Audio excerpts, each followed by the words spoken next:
Hello, everybody, and welcome to another episode of the Capital Gains Tax Solutions podcast, where we believe most high net worth individuals and those who help them struggle with clarifying their capital gains tax deferral options. Not having a clear plan is the enemy, and using a proven tax deferral strategy such as the Deferred Sales Trust is the best way to exit your highly appreciated assets so you can create, preserve, and grow more wealth. I'm your co-host, Pearson York, filling in for Brett Swarts. In each episode, I'm joined by some of the best wealth, business, real estate, and leadership individuals in the world to share ideas, deal stories, and inspiration so together we can make complex tax deferral strategies simple and passive income plans achievable. As always, we're streaming on expertcresecrets.com, Capital Gains Tax Solutions YouTube channel, Kingdom Luxury Realty YouTube channel, and the Kingdom Luxury Realty Facebook channel. So go ahead and rate, review, subscribe, hit the like button, notification bell, all that good stuff so you don't miss anything. I'm super excited about our next guest.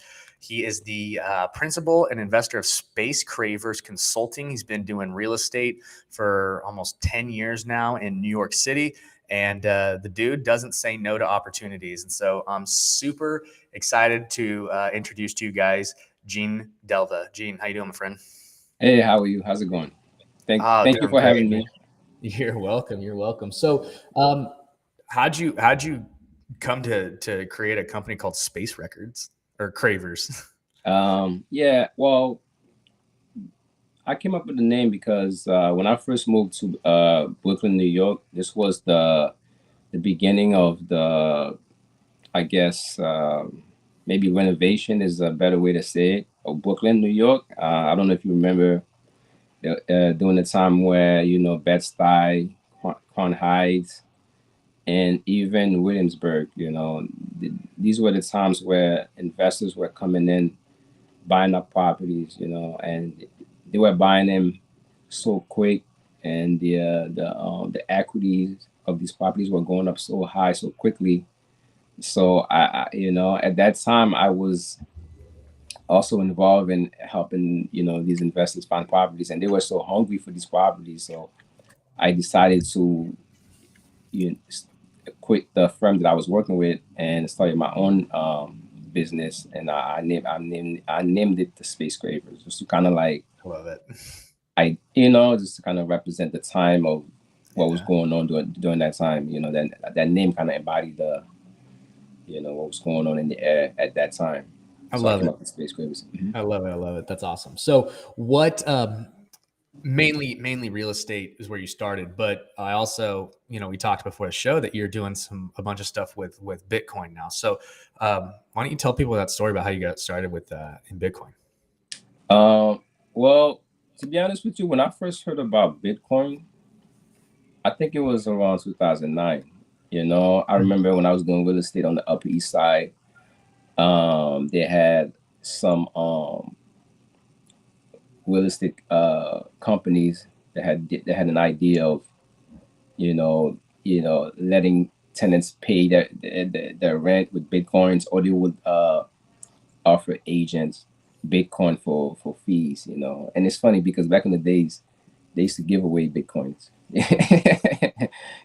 And I actually didn't take on that opportunity. I wish I had. We all have regrets. Yeah. So how much you want to give me? 1,000 Bitcoin? Nah, I'm good. Oh man. but fast forward, I actually became I can say maybe the term is serial entrepreneur. Yep. Because I've learned in business, even when I was doing real estate, I realized the importance in any business is to get the deal done. And I'm also a firm believer that there's a solution to any problem, and before, so the way I got into Bitcoin was that I had a gentleman that reached out to me on LinkedIn, and and pretty much asked me if I had access to Bitcoins because he wanted to buy some, and the fact that I'm the type of person where I don't turn down opportunities, and especially at that time, I was really hungry. Anything you brought to me, I want to solve it. So I said, okay, I can help you find a seller, and I was able to do that. And in the process of doing that, I learned that I didn't have to just put myself in the box and just sell real estate. I could also be maybe a consultant, you know, to any. I can I guess I can assist any business, you know, on a consultant basis. You know, whatever issues they had, I can help them solve it. And in this particular situation, you know, I had a buyer that wanted to buy a particular amount of Bitcoin that it was kind of impossible to buy that on the exchange because it would have been too expensive. And I was able to connect them with a seller, and then he was able to transact. Yeah, absolutely. So it sounds like one of your strengths. I believe everyone's given a set of spiritual gifts or strengths or superpowers, whatever you want to call them. Right? Is it sounds like for you, it's problem solving. Yeah, yes, definitely. And to be honest with you, when I first got into business, I had a very hard time, and the traditional way of doing business just wasn't working for me. You know, so yeah, I didn't have success for a long time, and I eventually realized that I wasn't meant to do business like, you know, everybody the way everybody else was doing business. You know, I don't know if you remember, like maybe around 2011, even before that, you know, the real estate was booming. Agents were making a lot of money, and just like anybody else, I wanted to make a lot of money, but I actually had I don't know if I guess a spiritual awakening, you know, and I realized that um, and, you know, I realized that in order for me to be successful, that there was this wisdom that I didn't have, and I had a gift that I know that I could use, and my gift was patience. I'm a very patient person, and sometimes people may think that, you know, it may come across like I'm too nice, but it's not really the case. It's that I'm a very patient person, and also too, the third thing is faith. You know, I believe if I believe in something, I have the patience to wait and to see it happening. You know, Love it. and you know, I think part of it is because, like, you know, on a spiritual basis, I found God. When I say I found God, meaning is the I found that, you know, that money wasn't really for me like that. You know, like I wasn't meant to be. I'm not saying that I'm not meant to be this rich guy, but that's not the goal. That's not, you know, it's not for me to become a millionaire, be, you know, wealthy. The important thing is just to help people and to solve the problem. And the craziest thing is, when I started this business, I wasn't good at it at all. You know, I went to seminars trying to learn from the latest mogul, real estate mogul, and I did the things that they taught me to do, but it didn't work for me, you know. Yeah. And then so when I had that experience, you know, I started seeking wisdom, and I realized that you know, because when I was doing real estate, I used to be in the office all day, picking up, doing making, you know, cold Cold calling, calls. Yeah. and you know, learning scripts, and you know, and I learned that the real estate business is a numbers game. You know, Yep. you might have 30 clients, four of them may, you know, six of them may you know, may end up, you know, Yeah. may work out. But then, you know, I started thinking to myself, and at the time, the first experience that I had that opened my mind was that when I was doing real estate, I realized that my parents, they didn't own a house, you know. So I started thinking to myself, I'm like, wow, you know, here I am helping other people buy houses, and my own parents don't even have a house, you know. So I said, you know what? You know what I'm gonna do?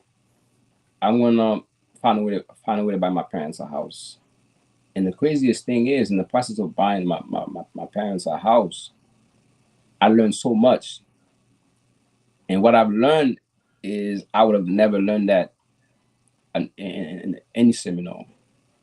You know what I'm saying? Yeah. You got to get out and do it. Yeah, or any guru, because you know, and one of the reasons was that, you know, I give my dad the, you know, the money, the deposit and everything like that, but but he had to qualify on his own. And and I was, and I helped him navigate throughout the whole process, and then we eventually bought the house. So that was the first thing. Yep. The second thing that happened to me was that I had a friend of mine. The second thing that happened to me was I had an idea. I said, listen, instead of cold callings, going out looking for people, why don't I help the people that's right in front of me buy houses? The people that we discount, our cousins, our aunties, the next door neighbor, the people that don't even think that they had the ability to buy a house. I said that if I could help those people, then the idea, the idea came to me. So I said, okay. And it's crazy because after that idea came to me, I was going to this church, and this pastor introduced me to this lady. She's a teacher. Her income is decent, but not decent enough to be able to buy a house in Brooklyn. Yeah. But the pastor said, Gene, I need you to help her buy a house. I know you can do it. So right now, so at that time, I know she's not qualified, but I had to activate my faith. And like I said, I'm a patient person. So I said, you know what? Okay, let me see what I can do with her. And I connected her with a gentleman that I used to work with. He's a good friend of mine, a lender. He's amazing. I said to myself, if there's anybody that can qualify her, it's him, because he knows the ins and out. Some people have a gift for certain things, right? Yep. So I felt like he was the guy that could do it, and he was able to find to qualify her, but there was one catch. The seller had to agree to give the buyer $20,000 under the table. I shouldn't say it that way. It's how can I say a gift back. A gift back, yeah. Gift back. Yeah. And I don't know any seller that will do that for you. With 20 grand, like, and to my surprise, after talking back and forth, explaining them, these people that explaining them my client situation. I said, listen, man, this is a beautiful home. I know these people. I know that they're gonna take care of your house. Yeah. I think that they're the perfect fit for this house. Because a lot of times people buy a house, they're emotionally connected to the house. Oh, for So sure. Even when they sell the house, they want to, in the back of their minds, they want to make sure that house is being taken care of. It's almost like a baby. Yeah. You know what I mean? They invest into it. They want to see their apple trees grow. Like that, huh? I said they want to see their apple trees grow. Exactly. So they say, okay. And, and I was able to help them. But in the process of helping them buy that house, something else happened. The attorney that we were using, this story is crazy. The attorney that we were using felt like she didn't deserve that house. Okay. And his point was that, his point was that she, she's not qualified, and that I'm the reason why she's qualified. Therefore, he felt like, I guess he had somebody that he knows that he felt like, the house should go to, whatever the case may be. I know this sounds crazy, but at the end of the day, he tried to sabotage the deal, and things wasn't going nowhere. Something told me to read the contract.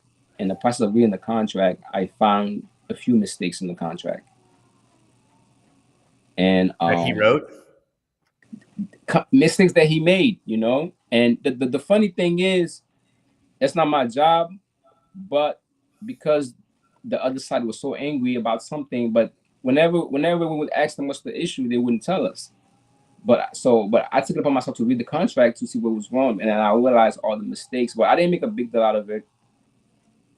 I reached out to the seller secretary, And I told her what was going on, and I told her, I asked her, can you please CC me on everything that's going on so I can be on top of it.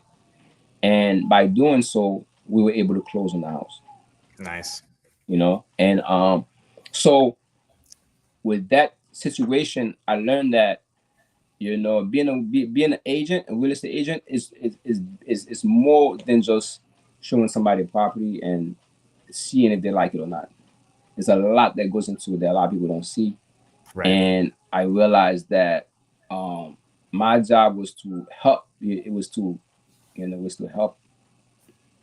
Those type of people. People that like you have a lot of people that they work hard. They spend they spend their whole life. They spend their whole life working. Making all type of sacrifices.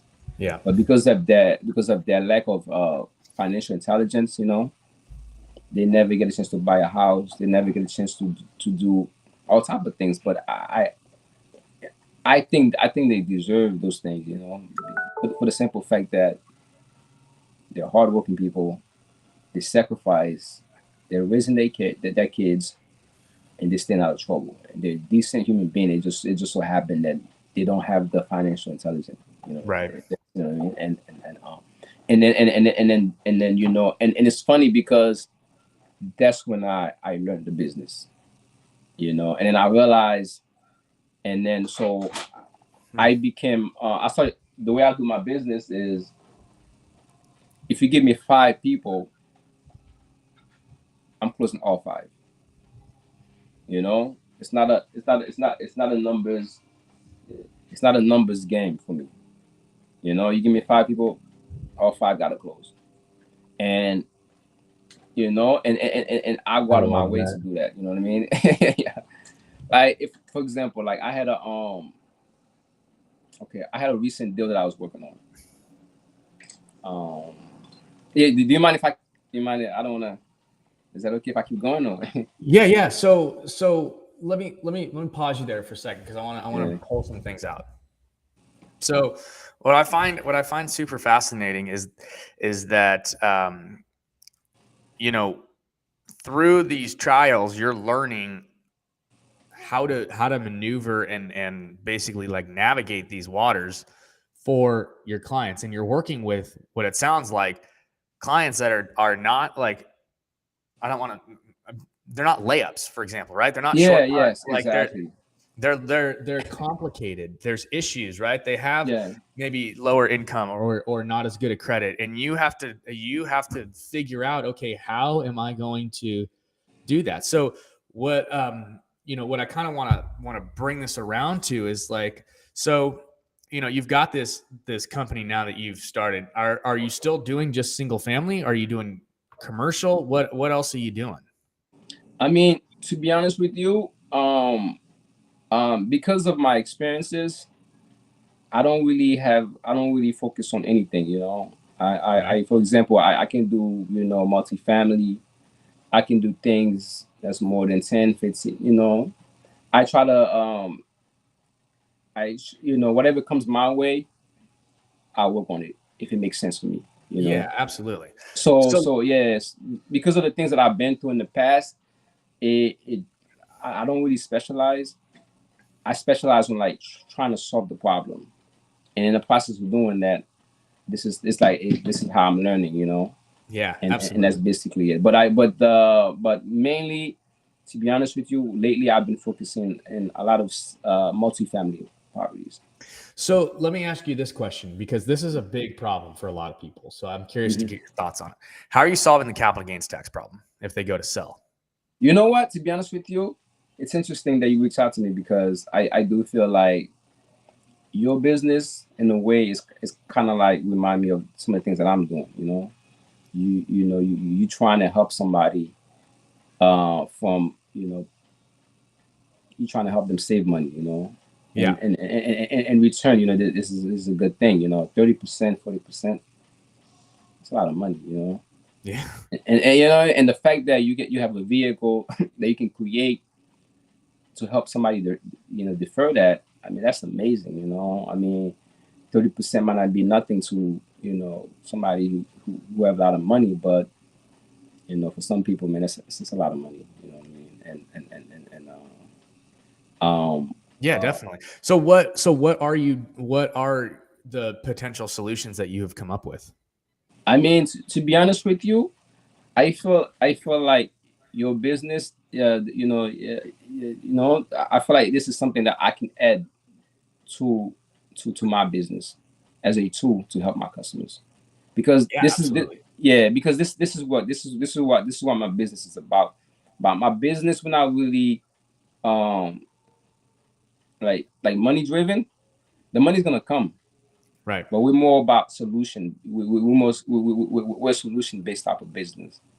And then we try to educate people. We try to help people in many ways, in any way that we can, in any ways that we can, that we can do so. So in regards to that, I have clients that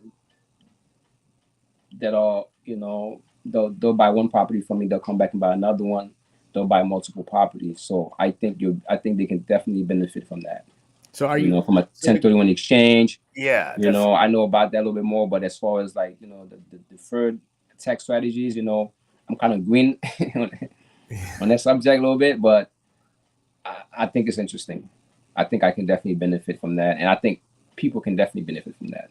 Just So knowing that you have that option. Yeah, absolutely. So let's get into that a little bit, because Cool. so just some context, right? So typically, like, so I'm a real estate agent out in Newport Beach, right? And one of the things is out here in California, right? I have super high taxes, like you do in New York, right? Okay. Super high state taxes, super high, and wealthy people, right? That have assets that have just super highly appreciated. For example, I mean, there's a gentleman who bought, 2 properties on the beach for like 600 grand back in the 90s, and now they're worth 10, 12 million, right?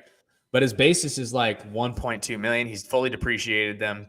I mean, he sells those properties for $12 million, and he's looking at a $4 million plus capital gains tax.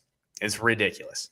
And so one of the strategies that I've implemented in my business, and this is why I do this podcast and all this kind of stuff, is because it's kind of like the cornerstone of my competitive advantage out here, is the fact that I can defer the tax on all of those properties. And it's not just real estate. I mean, it's commercial real estate. It's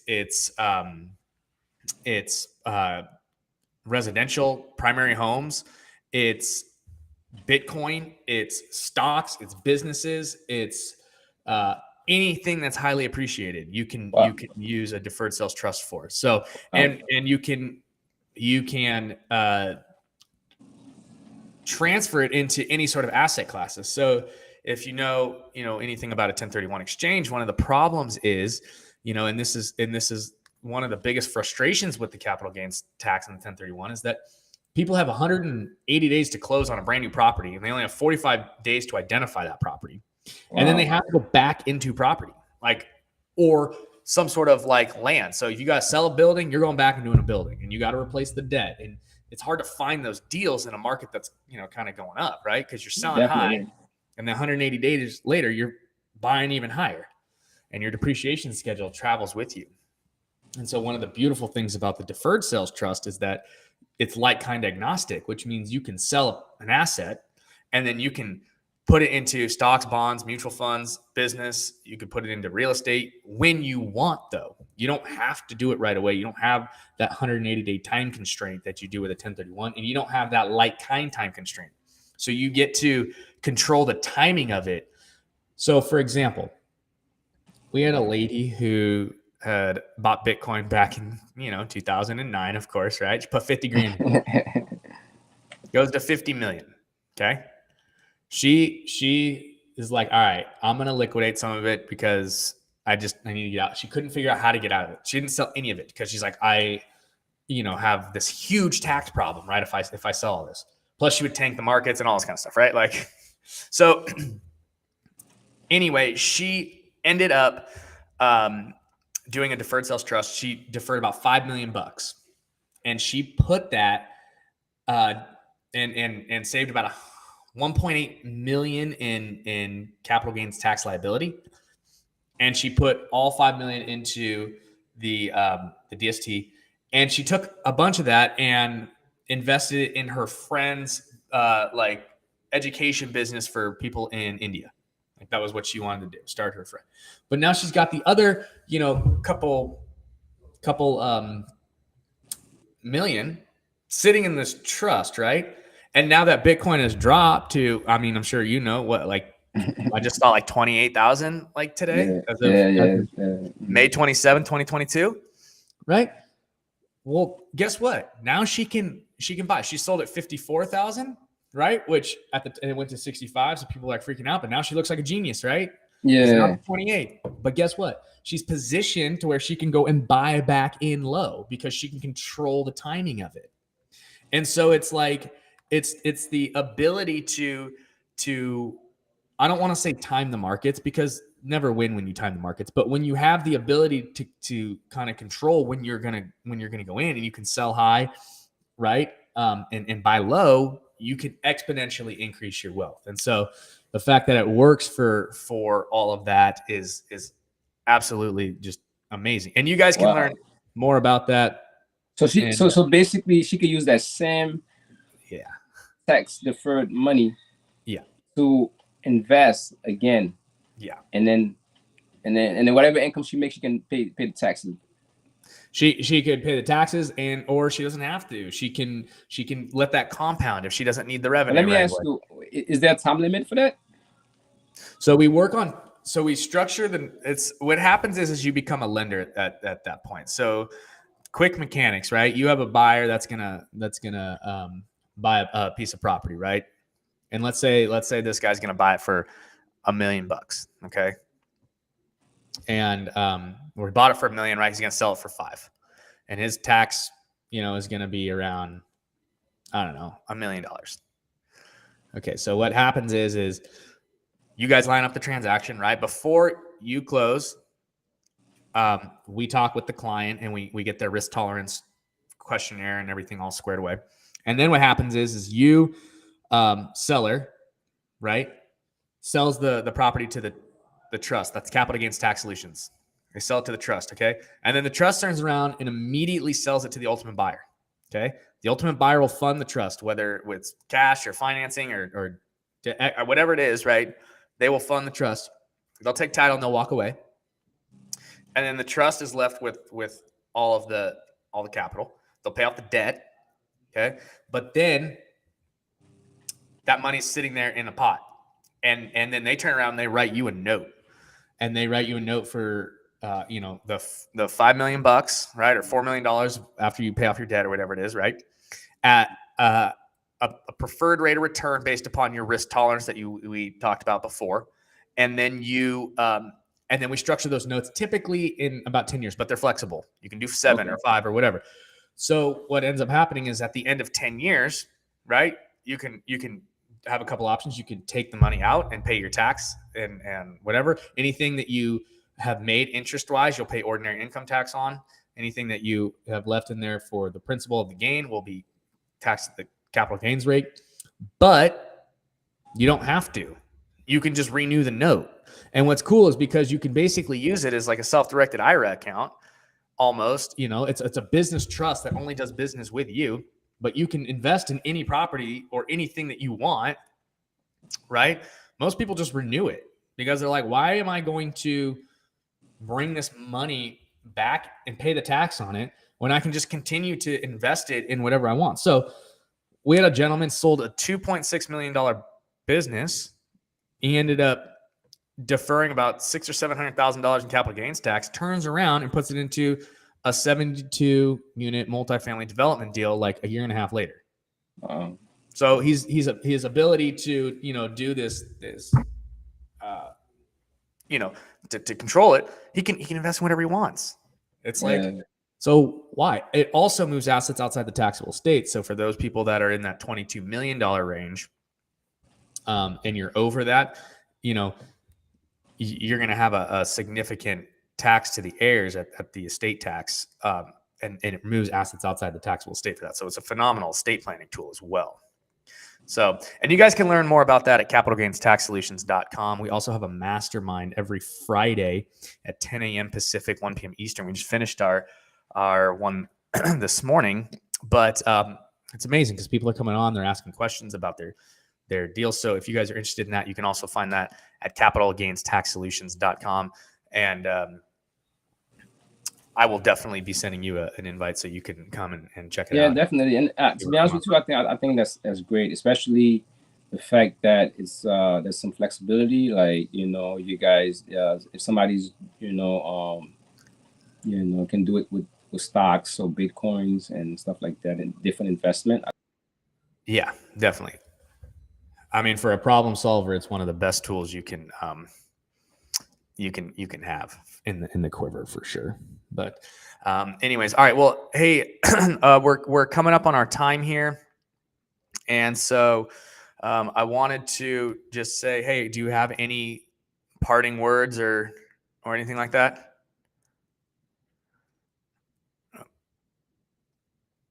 It sounds like you're sounds like you got muted there.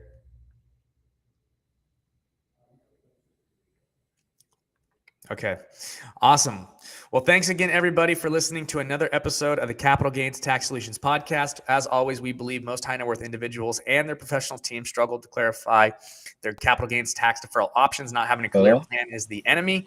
Using a proven tax deferral strategy, such as the Deferred Sales Trust, is the best way to exit highly appreciated assets. Tax deferred, create, preserve more wealth.